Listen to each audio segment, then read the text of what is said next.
కావాలని కక్షగట్టి పరిశ్రమలను వెళ్లగొట్టి సీఎం జగన్ తీరుతో పెట్టుబడిదారుల వెనకడుగు, యువతకు లక్షల ఉద్యోగ అవకాశాలు దూరం, 10 ఏళ్లలో కోట్లలో రాబడికి నష్టం అయినా వైకాపా సర్కారుకు పట్టదు. 1,21,729 కోట్ల రూపాయలు, 2,07,420 అవకాశాలు. ఇవేంటని అనుకుంటున్నారా? వైకాపా ప్రభుత్వ అస్తవ్యస్త విధానాలతో రాష్ట్రానికి రాకుండా పోయిన పెట్టుబడులు, ఈ కారణంగా యువతకు అందకుండా పోయిన ఉద్యోగ అవకాశాలు. ఆ నిధులే వచ్చి ఉంటే రాష్ట్రంలో ప్రగతి పరుగులు పెట్టి ఉండేది.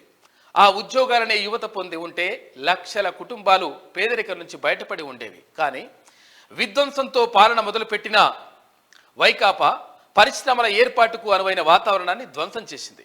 కొత్త పరిశ్రమలను ఆహ్వానించడం అటుంచి ఒప్పందాలు కుదుర్చుకున్న వాటిని తరిమేసింది.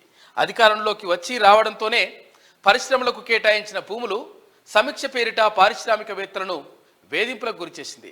ఇదే ఇప్పుడు రాష్ట్రానికి పెనుశాపంగా మారింది. నిరుద్యోగిత పెరిగేందుకు కారణమైంది అంటూ ఒక ప్రత్యేక కథనాన్ని వేసింది ఈనాడు దినపత్రిక.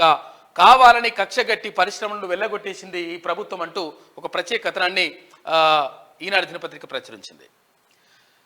పెట్టుబడులు పెడతామని ఎవరైనా వస్తే ఎర్రతివాచి పరిచి స్వాగతించే రాష్ట్రాలను చూశాం. వారికి ఇవ్వగలిగిన ప్రోత్సాహకాలను ఇచ్చి పెట్టుబడులు తన్నుకుపోవడానికి పోటీపడే ప్రభుత్వ నేతలను చూశాం.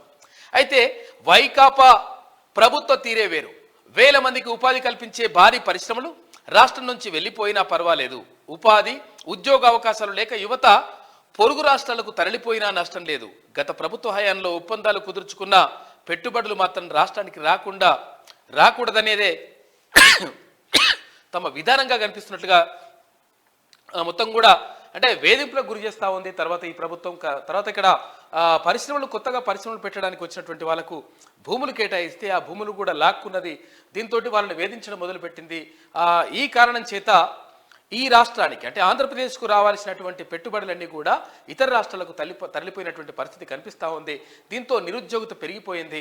అంటే ప్రభుత్వ రంగంతో పాటు ఇక్కడ ప్రైవేట్ రంగంలో కూడా అవకాశాలు ఉండేటువంటి పరిస్థితి ఉండే. కాకపోతే ఏంటంటే వీళ్ళు అంటే ప్రభుత్వం తీసుకున్నటువంటి నిర్ణయాల వల్ల ఇవన్నీ కూడా పరిశ్రమలను కూడా తరిగిపోయినాయి. కాబట్టి ఉద్యోగ అవకాశాలు ప్రైవేట్ రంగంలో కూడా రాకుండా పోయినాయి. దీనికి కారణం ప్రభుత్వమే అంటూ ఒక కథనాన్ని వేసింది ఈనాడు దినపత్రిక.